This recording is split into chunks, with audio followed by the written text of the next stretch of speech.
Graham. I am the neighborhood sociologist, and this is another episode in my Being series. On this episode, I'm speaking with freelance journalist Arturo Dominguez. Now, before I hand it over to Arturo, and actually before I start, did I pronounce that correctly? Yeah, you did. You did. Yeah. Thanks. Awesome, awesome. Because I really suck at that, man. But I'm glad I got that one. No, that's So, cool. Yeah. yeah, let me say a little bit about the series for those who find this on the interwebs weeks, months, years later. What's happening? So, as I said, I'm a sociologist, I'm an academic, and this series kind of started with me interviewing people for my students. And I realized that I really like doing it, and it's a nice hobby, and I get to meet interesting people like Arturo. And so the idea is to learn about the person, which I'll do, and then also learn about their views on social issues. So I try to pick people who are writers, academics, intellectuals, people who are just interesting in that way. And Arturo fits the bill. So I'm glad to have him. So let's kind of get this started here. Who is Arturo Dominguez? Well, I'm originally a Jersey boy. Grew up in Jersey. Right along the Hudson River. Had the New York City skyline as my backdrop, basically. Mm, Um, it was an interesting time too. Through the '80s and stuff. Pretty diverse community. We didn't. I'm the child of immigrants, so a lot of the social issues occurring today, like we didn't have much knowledge of them, growing up. We were kind of in a bubble, and Union City is a very Cuban, area. And, it was very diverse as well. A lot of Italians, a lot of black people, things like that. So, we had this kind of, natural rapport with each other, where we just kind of, most people just kind of got along, and so, my parents being immigrants didn't have much knowledge of like pre-existing social issues. So, it wasn't until I got into my teens that, I started to see some of the, real blatant and not so blatant racism. I call it, there's covert and overt, hmm Um, Hold on, before you and continue, your parents are Cuban immigrants, just to be hmm clear. Okay, okay. yeah. They're Cuban immigrants. And, like I said, they didn't really have much knowledge of like social issues here. They understood the similarities, like with segregation. They had segregation going in Cuba, which ended with the revolution. They kind of had those kind of notions, but the deep seated racism that exists in the United States is so pervasive and that has so many ties to slavery still to this day. Is something they didn't grasp, so that's not a concept they really understood. They kind of get it now, but we're talking decades of living here. They've been here since the 60s, and it's a long time. And we have a real diverse family too. A lot of black folks in our family, Afro Cubans, mostly. And so we kind of have this, like I said, like this camaraderie, like we get along. Race has never really been an issue because with Latinos it's interesting because while white supremacy is an issue in most Latin American countries, you come from a place like Cuba and people don't talk about race as much. They, when it came to like civil rights and things like that, once Afro Cubans and stuff had equal rights and everything, people just kind of like wrote it off as racism was solved, right?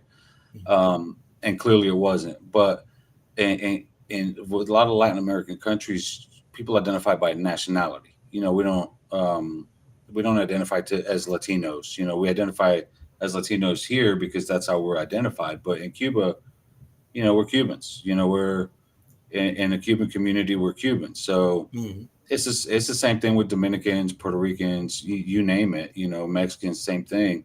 And there's a culture attached to that nationality. So um, yeah, once you get to the U.S., it starts to get a little bit more complicated because of the race issues and things. And that, it really wasn't until I moved to Texas. I've been in Texas now close to 30 years. So I'm 48 now. So, um, Oh, we're about but the same age. I'll be 48 in a month.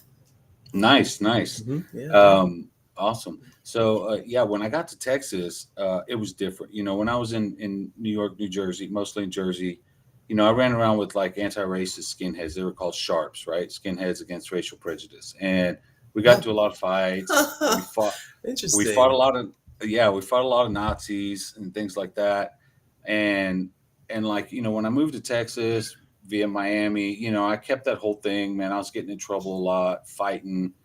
You get to Texas and the racism was so pervasive, right? Like in school and things like that. And like, you just can't, I started to learn that you just can't run your mouth, right? You get jumped, by a bunch of rednecks and stuff. So, and then it was about 22 years ago or so, there was a lynching that happened not far from where we were living. Um, and that one really rocked me, man. Like, I didn't, I knew the history of like the Klan a little bit and things like Hmm. that. But Hmm. coming up in New Jersey, where you have like little roving gangs of Nazis, that's one type of racism. But then when you get down here, and it's so just ingrained in everything, That's right. um, That's right. that the lynching of James Byrd, which was horrifying, and I have such a hard time talking about like details about it, but it was that made me realize, like, I got to get out of these streets. Like, this isn't, fighting Nazis on the street is one thing, but like when I moved to Texas, I realized just how bad the situation was here. Yeah. Yeah. It's like And like, structural. It's the same in South Carolina. dude, yeah, it's wild. It's wild. So, once I got here and I tried, started having kids and stuff, I had to get my stuff together. So, I spent a good 20 years as a government contractor and things like that. And I had a mild stroke in 2014 that kind of took me out. And I can't really do that anymore. So, I started thinking of ways where, because like in my whole career as a government contractor, I hired I made sure that my workforce was minority represented, like, and I paid everybody really well, and I take care of everybody and things like that. So when I couldn't do that anymore, I thought, what else can I keep doing? So, I spent like 2 years recovering from that mild stroke, and I'm still not fully recovered. I still have a lot of issues, but in that 2 years, I was taking like journalism courses through like the Poynter Institute. I audited a lot of classes through like open courseware from MIT and Harvard and things like that. And I started learning, and I thought, this is a good way, because I always liked to write, but I kind of sucked at it. So I thought this would be a good way to do it. And, after a couple of years, I started realizing how much of an impact it made. And I'm like, yeah, this is where see journalism is what I do. And I was like, this is the spot. This is where you can make a really big difference. And that's kind of who I am, and how I got here, man. Like, it's wild, Wow. now that I'm Wow. 40, right? I'm starting a whole new career, like when I was like 42, I guess. And so like, good 6 years into finishing most of the classes and stuff, Mhm. I'm pretty happy with where things are. It's pretty cool. Okay. So I want to ask you a few questions about that history. If I can remember, you mentioned something about, which I've heard many times before, about how um, Latin Americans are, I think, more about nationality and not Hmm. necessarily about race. That's just like a very Anglo concept, a very American concept. Okay, and I've heard that before, but I sense some anti-blackness. Like there's some recognition of a sort of hierarchy between European and African, and maybe mixed or something like that. Right. We have like, that's not to say that structural racism doesn't exist in Latin America, because it absolutely does. Colorism is a major issue. Hmm. If you happen to ever come across, Spanish language channel on your cable, chances are the people on there are going to be pretty freaking white, Dude, pretty. dude, wait, before you go on, let me tell you. So I lived in New York City for about 7 years when I was going to graduate school, and so coming from South Carolina, it's really just black and white. Only now are we becoming more diverse. So I had an image of what a Hispanic slash Latino, and at that time that just all meant Mexican to me, honestly. Right. So that's what I had in my mind. I go to New York City and I turn on Telemundo and I was like, what is this? It was just like you were saying. These people, they didn't look anything. I thought they were like Spanish or something because I had Right. no Spaniards. Right. idea. Yeah, yeah, yeah. So I Yeah. know what you And, mean. So yeah, and that just like here in the U.S., we're kind of ingrained to um, see whiteness on TV and have that represented all the time, and after a while, I think socially it becomes like that's what people prefer to see. So, and it's weird because it's erasure on so many levels. Because in Latin America, you have indigenous populations, you have, and all of it obviously colonized populations, right? Because of Hmm. the Spaniards and the Portuguese and things like that. But but yeah, like colorism's a big deal. Like most people don't realize this, and this is because of representation that nowadays Cuba is really close to being a majority Afro Cuban, majority black. Hmm. And it's not represented in government, it's not represented in TV, on TV like that. Like everybody thinks Cubans are just white. And I get it. Like you look at Miami, a lot of that has to do with what I call white flight from Cuba after the revolution. Most of the people that left early on were the wealthy white population. And because of that, you have no future generations of white populations, and you have a growing population of black people on the island. So the demographics on the island are changing really, really fast.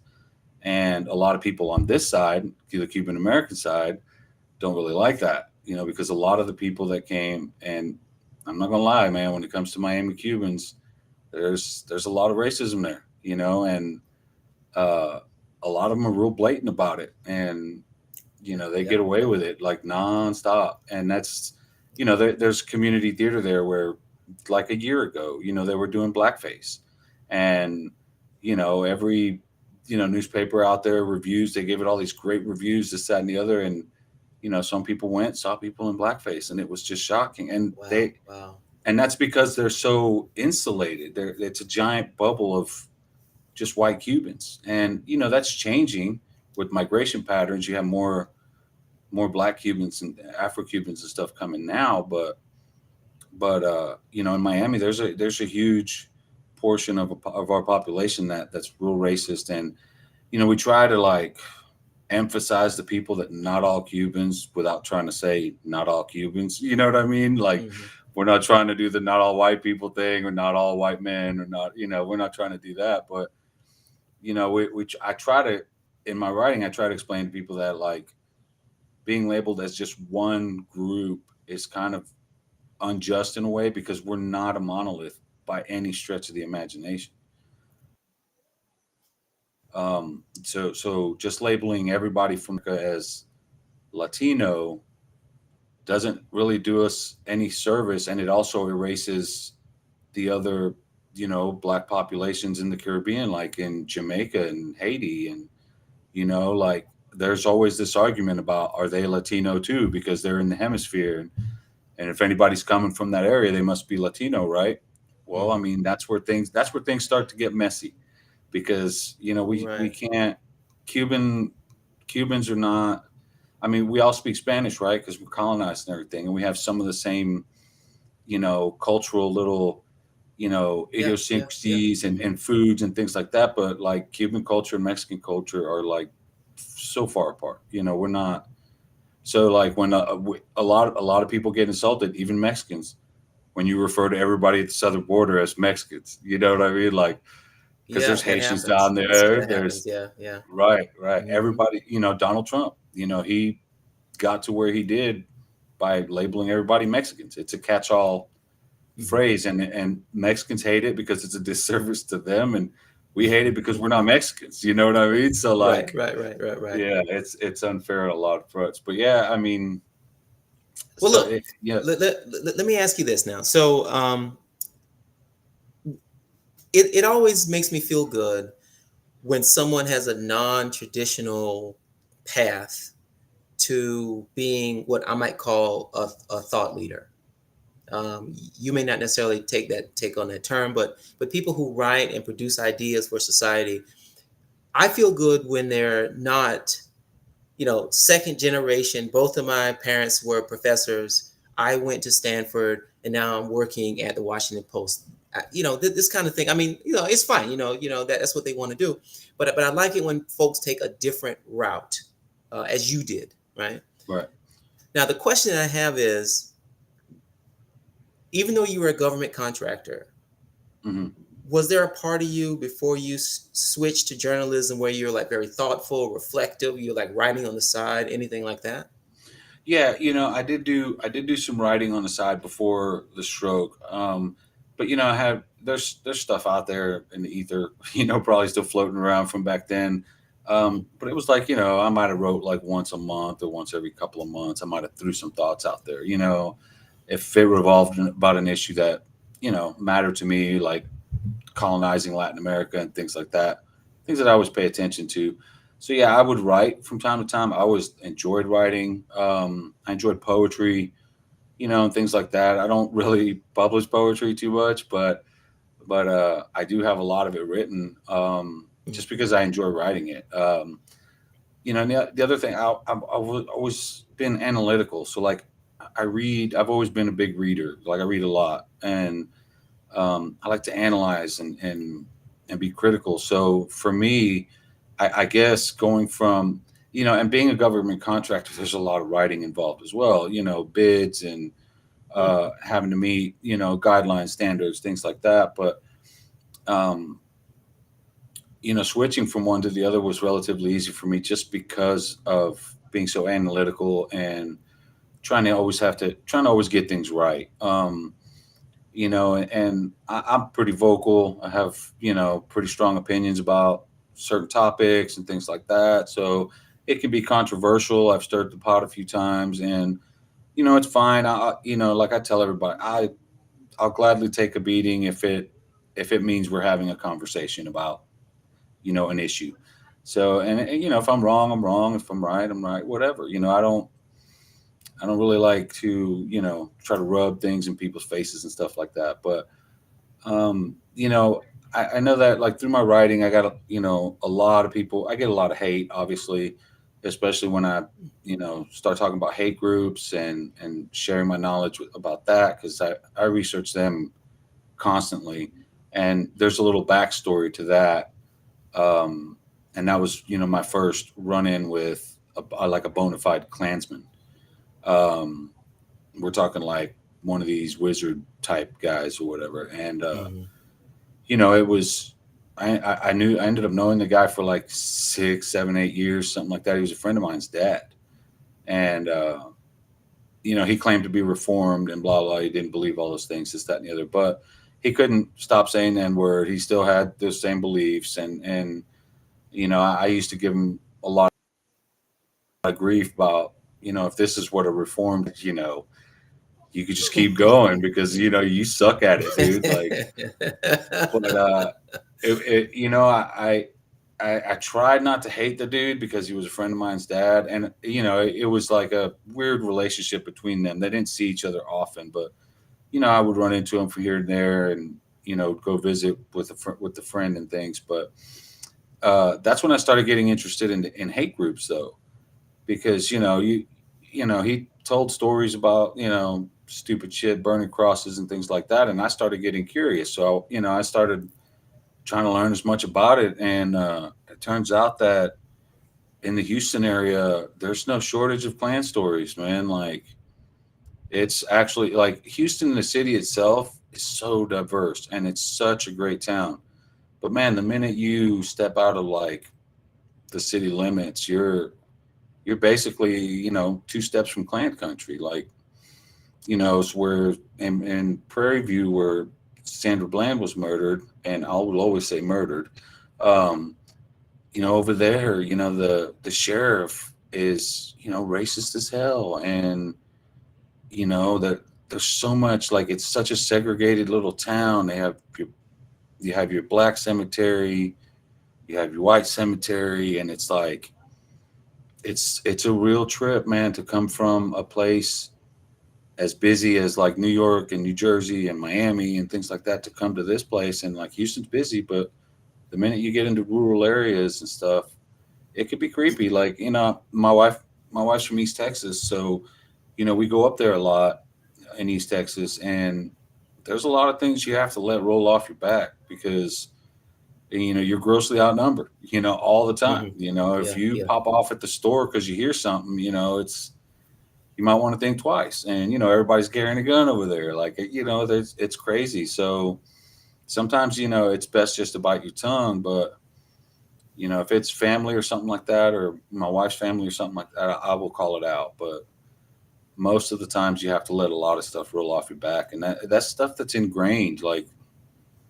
it's almost hard to unconvince somebody of those beliefs because of how they were raised believing them. And it's so insular because it's just white communities. They don't get to know, like, growing up, like, oh, that's racist, oh, that's not racist, because they're segregated towns and stuff. Yeah. Longview's the same way, segregated by railroad tracks. Hmm. It's wild, man. It trips me Yeah. out Yeah. sometimes that Yeah. in Yeah. 2022, there are still towns and cities like that. It blows my mind. Yeah.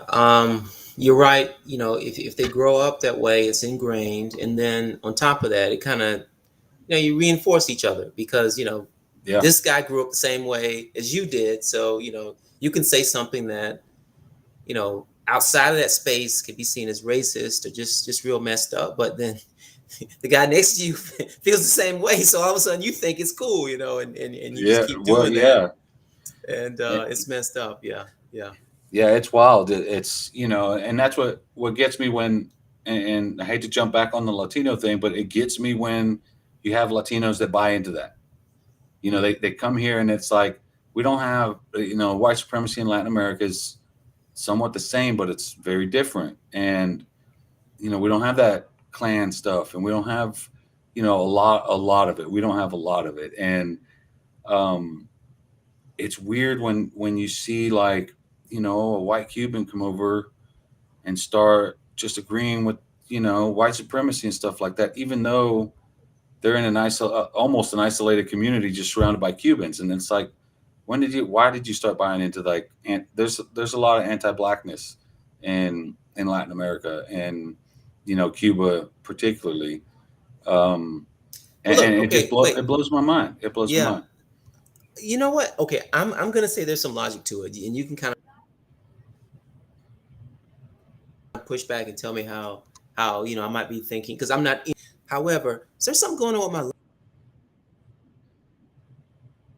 Yeah, it's stuttering a little bit.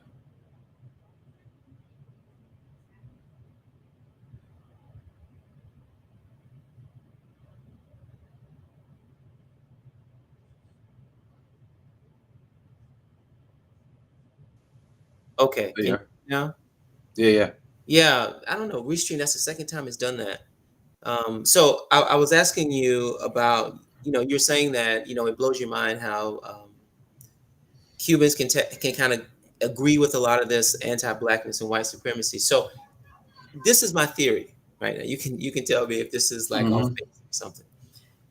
You come here, right? Now you're from another country, and you got these images of America, the American dream, people doing well, they're wealthy, you can come, you can work, you can start a business, you can do anything you want, and a lot of that is true, right? Right. Okay, you come here, you look around. So let's say you live in New York City, you look around, you say, here are these people in suits living in this nice neighborhood, doing well. Huh, all right, yeah, this is American, it's cool.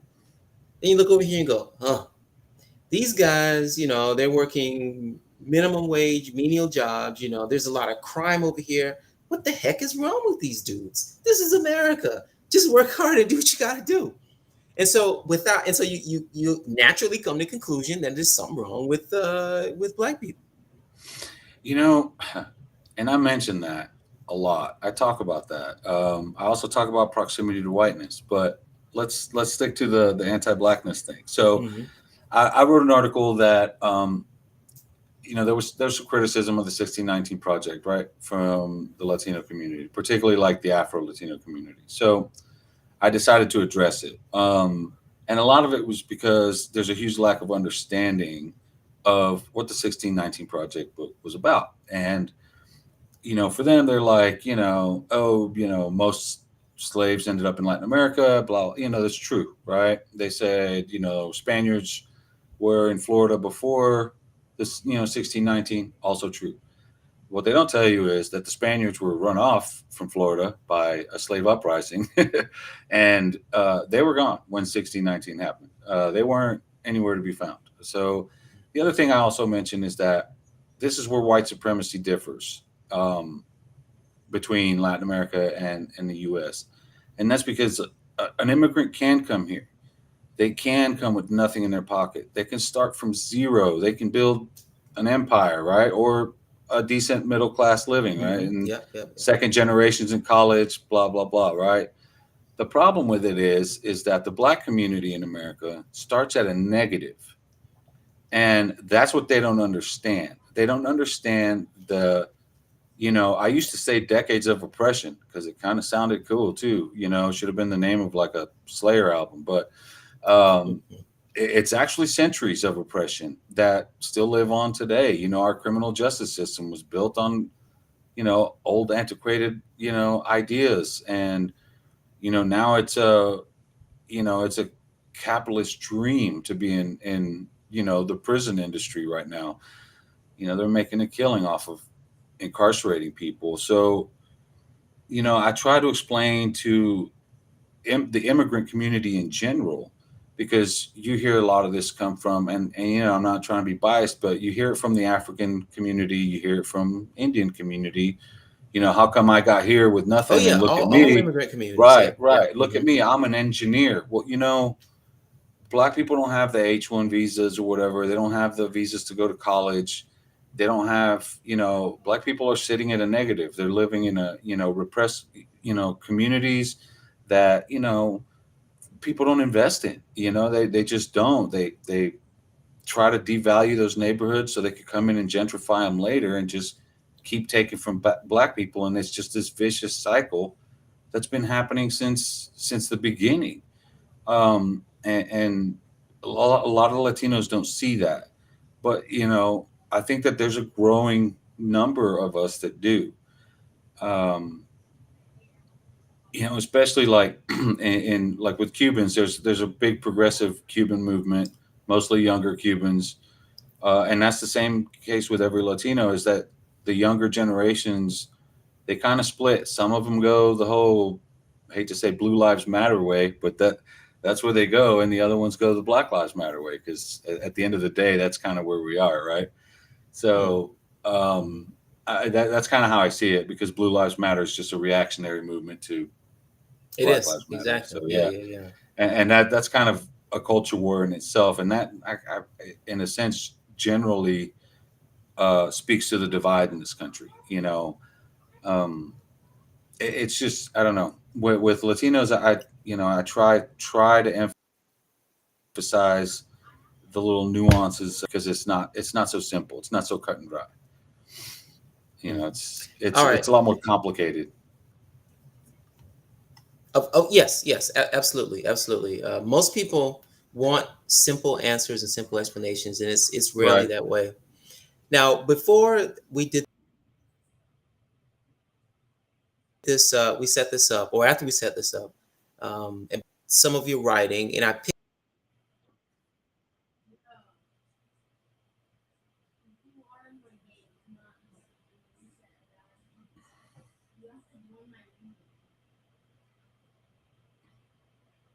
You froze up on me, bro. yeah, I have to keep Yeah. yeah, I have to keep starting Restream. So this is the third time this is happening. So this service, I think I'm leaving. I'm going back to Zoom because it just keeps causing Yeah. trouble. But yeah, I looked at some of your writing and I picked out some things that I thought were interesting and worth talking about, and things that I could learn about. Right. So Okay. one of the in one of your pieces, you talked about white nationalists and ethnic nationalists. So what's Mm. the difference? Well, if to break it to be as basic as possible, a white nationalist, if you listen to a guy like Richard Spencer, right, he wants like a white only state, for example, like Oregon or something. To and that's their goal, is what they call, I don't remember, some sort of comfortable genocide or some shit. Excuse me, but anyway, it's It's all right. genocide nonetheless. But but yeah, an ethnic nationalist is your Buffalo shooter, the Christchurch shooter. These guys are, um, for example, the Buffalo shooter is the type of guy who refers to American as an ethnicity, right? Not just a nationality. Um, Hmm. Yeah. and in that sense, they're willing to accept, like help from, or they're willing to accept non-white people, um, like Enrique Tarrio and stuff, into the movement as long as they're pushing for, yeah, Western chauvinism, which is code for basically a white supremacist state. At the end of the day, they still want it to be an ethno state, and they still want for it to be segregated. But an ethnic nationalist uses the words "for now" a lot, and that's when it comes to being uh, in allyship with non-white people or with the gay community. As long as they'll ally with the gay community, for example, as long as they're anti-trans.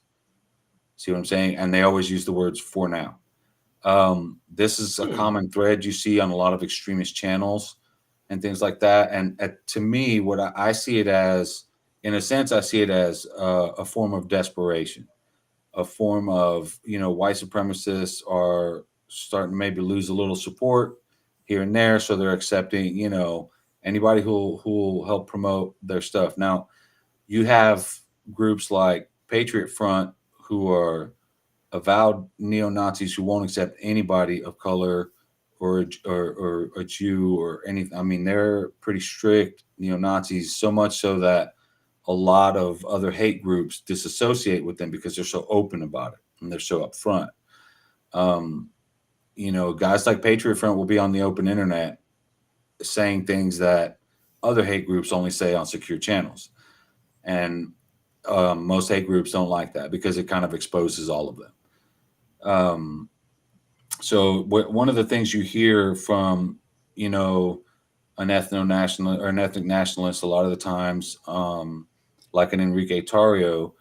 I was in a chat on Telegram a while back, just fly on the wall type stuff, and just watching. And there's a lot of white dudes, and they're talking about, oh, they hate us, or they want us, they're trying to commit genocide on us, this, that, and the other. And Enrique Tarrio chimes in, and I'm sitting here watching him say they hate us, like he's one of them white dudes. And I'm like, dude, you're an Afro-Cuban, man. Like, one, an ethno-nationalist, right? For example, Well, they hold on, won't hold on, hold on, accept. hold on, hold on.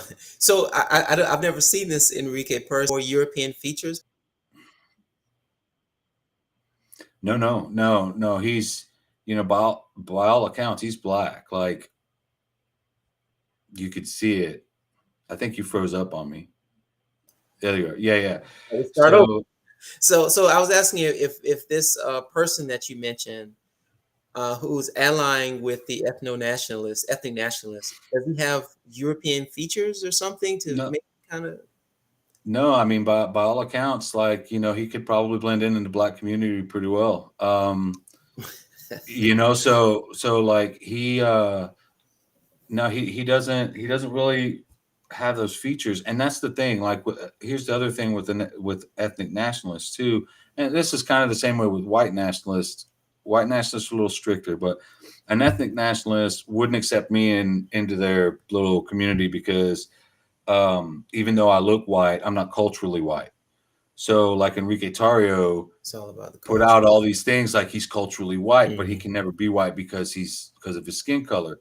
The Buffalo shooter mentioned this in his manifesto about, he used a French black man, for example, grew up in Europe, grew up around white culture, stuff like that. And he said, Hmm. this French black man might be culturally white, but he can never be white because he's black.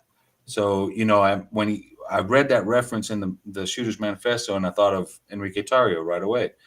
And then on that same note, I'm reading the manifesto and I'm seeing myself in there. How he talks about how Latinos can be, white looking or white passing, but we're not white because we're not culturally white. So, like, Hmm. I speak Spanish, I cook Cuban food, I, pass that on to my kids, things like that. So I'm not culturally white. So essentially, my putting it all together to me is if you're directly from Europe, an ethnic nationalist, it's cool. You could come over here. But if you're Spanish speaking, like if you're Spaniard from Europe, you're fine. But if you're Spanish speaking from Latin America, you've been colonized. So if you're represent a colonizer, you're welcome to come. Basically, when it comes to immigration, but if you represent the colonized, you're not allowed.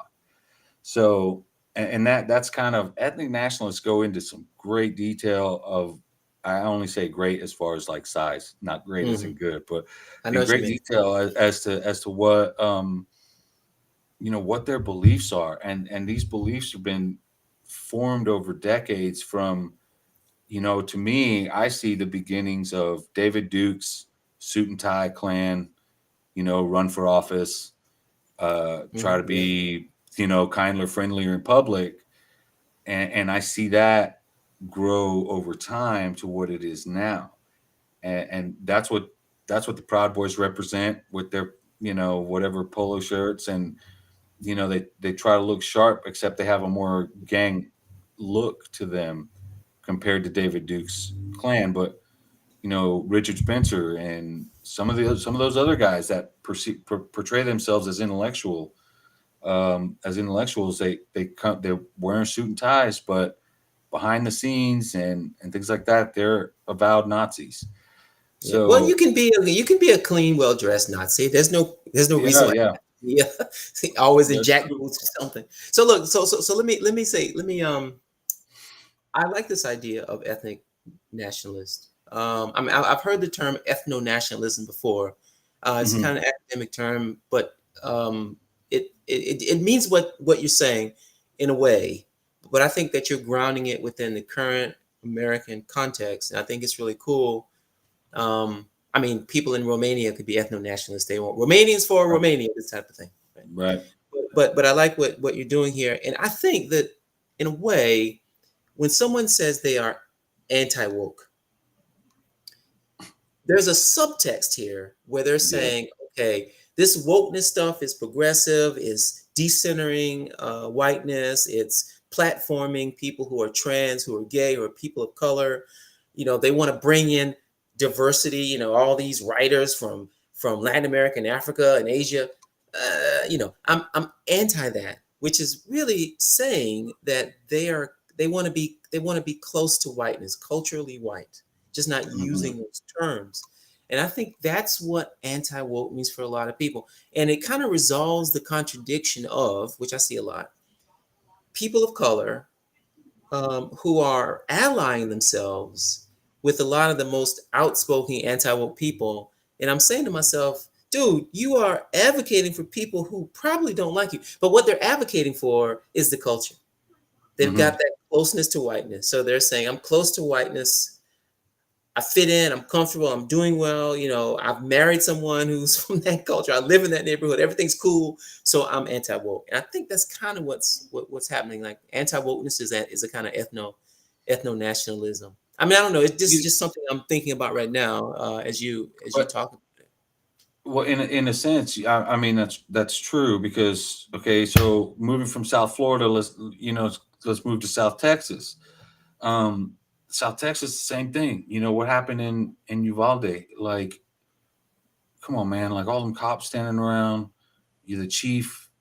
Basically, I feel like he's providing cover for these cops. Like everything about what went down was based in white supremacy, and you might have Hispanic or Latino if they classify themselves as white, but um, you know you may have this Latino guy as chief of police for the schools, whatever, but he answers to white bosses, and it's wild because I feel like you have him and some other cops over there that are like representing white supremacy in a sense, or trying that whole culture that we're talking about, it. Hmm. and I feel like they're being thrown under the bus, deservedly so, because and that's how I feel about Latinos that promote this stuff. I call them out. I tell them, it's only a matter of time before they're going to turn on you.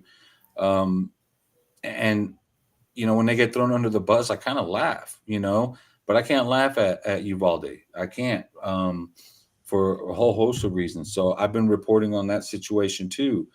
And every time I try to talk to a resident there, nobody wants to go on the record. They're scared. Police have been intimidating people and threatening people um, to not speak to the media. There was the one mom, I'm sure everybody's heard about her by now, the one that was handcuffed, and once they took the cuffs off, she Yep. ran into Yep. school, Ran got into. her kids. Well, okay, so the cops threatened her and told her not to talk to the media. She's on probation and she's about to get off probation or whatever. And the cops threatened to revoke her probation if she talked to the media. She went in front of a judge, and the judge assured her that, nothing would happen. He called her a hero in court in front of, the cops and everybody. He said, you can do whatever you want, talk to the media, whatever you want. The only reason she's talking to the media is because a judge told her she could. Everybody else in that town is scared because they know that they threatened her, that some other people have been threatened. And I think what I'm starting to see now is more and more people are starting to talk. You have the mayor and Texas DPS going at it, and all this misinformation about what happened, and people are growing more and more frustrated. And I think the anger is starting to build, and at some point people are just going to start talking. They don't care. If because the issue with Uvalde is it's only like 15-20% white, but they're the ones with all the power. And the immigrant community there is the one that's scared the most. And the other part of the problem is that the biggest employer in the area is Customs and Border Patrol. So a lot of these Latinos, who want to speak out about police, probably won't because their family member won't let them. Um, so yeah, there's this huge oppression, Interesting. history of oppression that goes on in that town, and people will talk to me about it, but they won't go on the record. And I don't even want to generalize in an article because I might accidentally expose somebody. So instead, I've just been writing about how nobody wants to talk, Hmm. and how the police are silencing people. And the San Antonio Express News has written about it. They actually had to talk to uh, the sheriff out of Dilley because he's the one who's controlling the police from other counties. That's another issue. You have cops from other counties trying to tell reporters they can't do their job. So the editor at the San Antonio Express News had to work something out with the sheriff from Dilley, and it's chaos still. Even after all this time. And the other thing people overlook is another thing I'll talk about is that's one of the most heavily policed places in the country, anywhere along that southern border, because 100 miles in, Customs and Border Patrol and ICE basically have free reign. So then you have Greg Abbott's Operation Lone Star, where he has 10,000 national, however many thousand Texas DPS in the area as well. So you have Customs Border Patrol, you have ICE, you have the National Guard, you have Texas State Troopers, and then you have local and county police. Um, One of the most heavily policed areas in the country, and a mass shooting happened. Nothing could be done to stop it. All those cops standing around for an hour, over an hour. So, like, at what point do you? This is an argument I mean. At what point do we stop giving the cops money? Like Biden's threw them a lot of money with COVID relief funds Hmm. and states, and like cops are just getting more and more and more funding, and here they are proving that no matter how many guns you give them, they're kind of not doing their job, and I mean they're kind of useless. So I mean I'm not anti-cop, but um I am anti-overfunding, that's for sure. And I think I just saw a story about LA County Sheriff's Department just used like half of the city's or the half of the city's COVID funds went to the sheriff's department. I mean, here in Houston, we got like $600 million and like 30 million went to the cops. I thought, okay, that's not overly excessive, right? No, And it's not. and they It's not. they put it into programs to tackle mental health and to avoid 911 calls and having armed cops come to a mental health call or something, and it's doing good numbers and stuff. So Houston, like I said, it's pretty liberal, pretty progressive. It's just when you get to the outskirts that it gets kind of out there. But yeah, Well, I just I have an issue with throwing so much money at cops, and especially with given what happened in Uvalde and stuff. Well, I think I mean I kind of agree with that. A lot of city budgets, especially in places, it's ironic where there's high crime and crime is rising. You see even more spent on police, and it doesn't seem to matter, right? So like so I don't know. I think like Baltimore, like half of the budget was on was sent Yeah, to the police or something crazy like that. I read, and it did nothing to crime because of course crime there are underlying causes for crime, and you're just putting a band-aid on it by throwing more police at it. So in a way, I kind of agree with you. I don't have a whole lot of uh, background knowledge about what goes on the border. I should read a little bit more, but I didn't realize. So you said that Uvalde is how would we call it, minority majority city. I think that's the mm-hmm, term or something like mm-hmm, that. And but whites have all the power, mm-hmm, meaning that they're the mayors and the police mm-hmm. officers and all this stuff. Right. Okay, so in that, so in Uvalde was, I mean, since we're on that, we let's kind of explore that a little bit. Were the most of the victims Hispanic? Was Yeah. that like a Yeah. Hispanic school? Okay, Yeah. Yeah. It was very, very Hispanic school. Yeah. but this was I think in one. I think one of the victims was a white girl, maybe two. okay. It's weird because I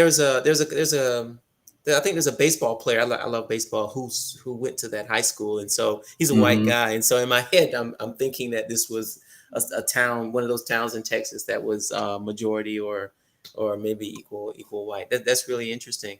Um, yeah, it's really unfortunate what happened there, man, and the response to that has been really weak.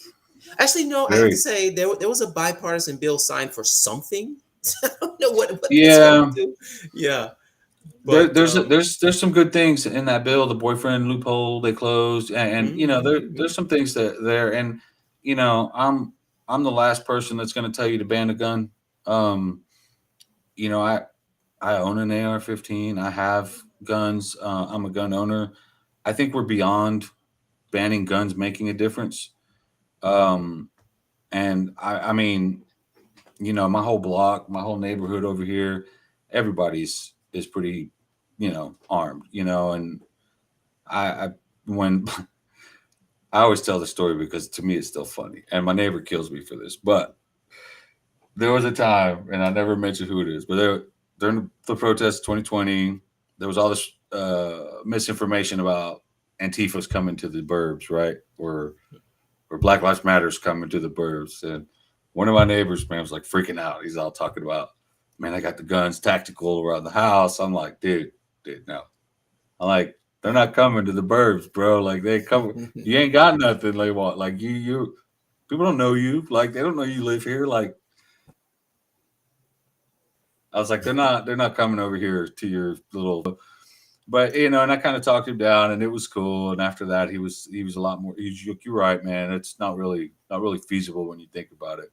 And people buy the hype, a lot of hype and stuff, and that's what's scary to me. Like that's what I tell people all the time when I go to the grocery store.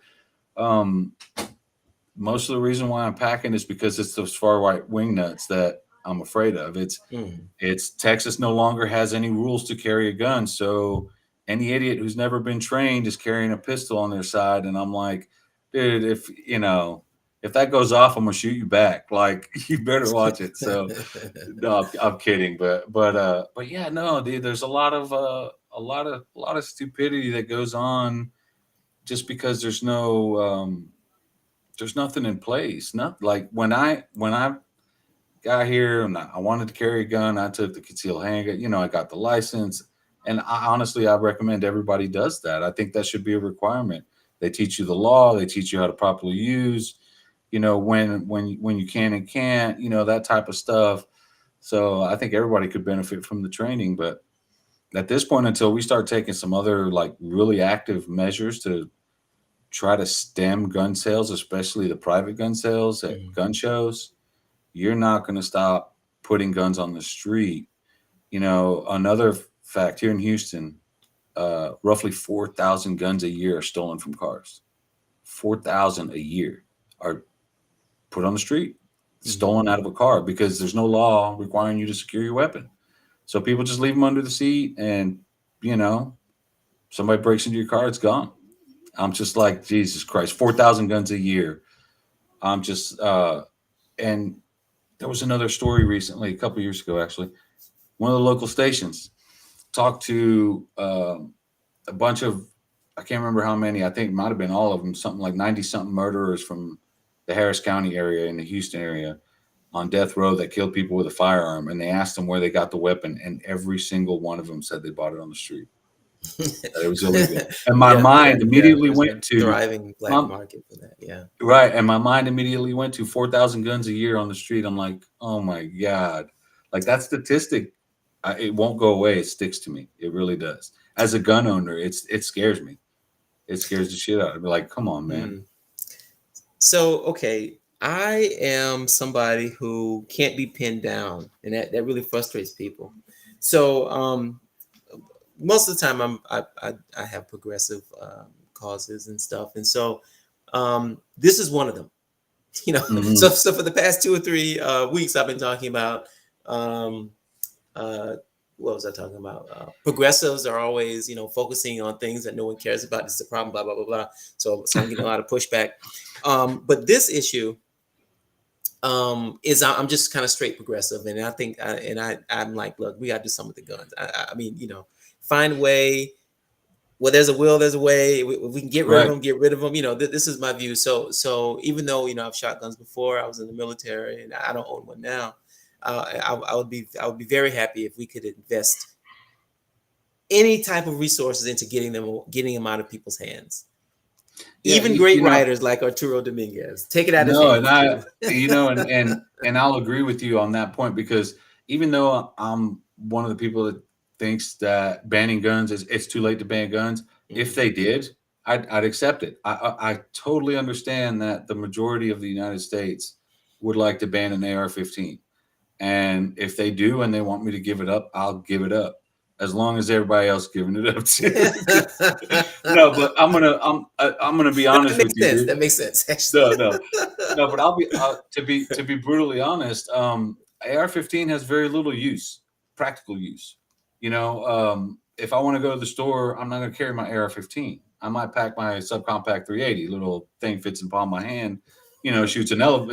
A slug that'll kill an elephant. But I might pack something like that. But to me, It an is weird. Like, why are they AR-15, selling them? I don't no, understand what. we enjoy, like, I've always taken my kids to the gun range, right? I Uh huh. wanted to Uh take huh. I wanted them to understand the impact of a gun, the meaning of a gun, and I promise you, man, you take a 8, 9, or 10-year-old to the gun range, the first time they hear a gun go off, it's going to scare the daylights out of them, Yeah, slap. and then when they shoot them, it's probably going to make them cry. But I know from experience. But um, my kids and I, we like to go shoot now. We pop off AR-15 like when we go, where my wife's family, some of my wife's family has some property. They got a dirt mound we could shoot into. We'll mess around, shoot some rounds or whatever. But for the most part, it, speaking from a Texas perspective, the the only practical use an AR-15 has in the state of Texas is to hunt hog. And I say that because we have a bad hog population here that does, $1 billion environmental damage every year. And an AR-15 being semi-automatic allows you to take down a 400-pound hog relatively easy, as Huh. opposed to anything else. But that being said, I don't I don't need an AR-15 to defend my house. Even if I was, and this is the other thing I don't understand about cops. You know, the AR-15 is a high-powered rifle, but they have semi-automatic pistols that can do just as much damage. And a semi-automatic pistol is much more of a functional weapon against an AR-15 than another AR-15. You're not in a war zone. You know, those cops in Uvalde would have done more with their service pistols than they could have with those AR-15s, um, because they can maneuver more. They Oh, can I they see. I can was they're going to ask free why. to Okay. do they're free to do a lot more, and you can move a lot more stealthily with a handgun than you can a rifle. I mean, that's all there is to it. You can become a smaller target. If you have an AR-15, you're making yourself a bigger target. So from a defensive standpoint, it doesn't make sense for cops to carry AR-15s. Um, and Uvalde kind of proved that. Like I just, you see all these guys. They look like they're about to paratroop out of an airplane with all this military gear and all this. And what was that worth? What was the armored personnel carrier, the armored SWAT truck? What was all the machine guns and ballistic vests and ballistic shields? What did that matter? What's it worth? How Yeah, many yeah, tens of millions of dollars were spent on all that crap, and it didn't accomplish anything. So I'm like I said, yeah, AR-15s have very little actual purpose. If you want to try to control, which even with AR-15s you can't control the hog population in this damn state, um, then yeah, I can see why. If you're out in an open area, but in civilized areas, civilian areas, neighborhoods, things like that, there's really no purpose for an AR-15. mm-hmm. Not for home defense, not for. I mean, it's just not a practical weapon. I mean, It's isn't a not. shotgun like if you wanted to protect yourself in your home, That's a actually the best shotgun would weapon. be the best one. Yes, yes. Yeah, because it spreads. You can't miss. You But just yeah, shoot. You're just trying to yeah, you protect yourself. shoot Yeah. right, and that's why most people. That's why most people get them, and the first guns my kids all got were shotguns, and The there's a reason first for that. ones, the first guns, Yeah, they'll get more as they get older. right. Well, they have to be 21 to own a pistol, so I um, see. yeah. So when they were ready to move out, they're used to living with guns, they're comfortable with guns, so they wanted a weapon for home defense. It's a shotgun. That's the best thing. Because you, like you say, you can't miss. You could put Yeah, yeah. bird shot in there, and it's going Easy to to do load. Just damage. throw it. But Yeah, yeah. yeah, Mhm. super easy. So yeah, but yeah, I'm not. When it comes to guns, I call myself an enthusiast because I don't know something. There's a thrill to just shooting, just for the fun. There's a place over here where they have fully automatic machine guns, like out of big machine guns that you can go to the shooting range, pay to go shoot those for like an hour. That's a little excessive for me. I don't know that I need to be playing like I'm in Platoon or something, like some Vietnam movie or something. Like I don't need all that, but it is cool, to see those big guns, and you're just like, wow, that's fun. I don't need to shoot it. That's cool. You know what, Uh, man? You have inspired me. So I remember. I think the 6 weeks, 6 months ago, 6 months ago, I was speaking with another gun enthusiast, and he got me thinking more about maybe I should go and get my concealed carry. I don't know if I want to buy a gun because I drink a little bit too much of wine, so I don't know if I want to get myself in a situation. But I would like to go to the gun range. I haven't shot a gun in a long time, and just just fire some weapons. Just yeah, for the there's fun of it. a lot of them places, you can rank. They have some you can use. That's always fun because you can shoot a dirty hairy gun. I got to do that one. I thought that was freaking cool. That's a mean weapon right there with that long barrel. But yeah, it's kind of fun just to shoot at targets and just to play around. Hmm. Aside from that, like I don't like I keep my stuff locked up. Like if I get a new gun, I might tell my brother-in-law, or my buddy about it or something like that. But if they're like, "Can I see it?" Nope, you can't see it. You know what I mean? Like, no, I'm not. I'm not one. I don't like to show off my guns. I don't want anybody else's fingerprints on them. Like, I'm real paranoid about that stuff. A lot of people like to post their guns, pictures of their guns online. I'm Yeah, I actually seen I'm them. actually against that. I'm actually against that. But Hmm. it's like man, I'm in Texas, so I drive a diesel, but I'm not a diesel truck, but I don't roll coal. I got my truck to where it runs nice and lean, it's fast, it gets great gas mileage, and it doesn't throw black smoke. You know, What's roll coal? I never heard that before. oh, that's where these I say rednecks because in Texas, but man, that's where they basically, because on a diesel you don't really need any kind of exhaust, just some straight pipe, and these guys will rig their trucks to just throw tons of black smoke. for no reason other than just to be a pest.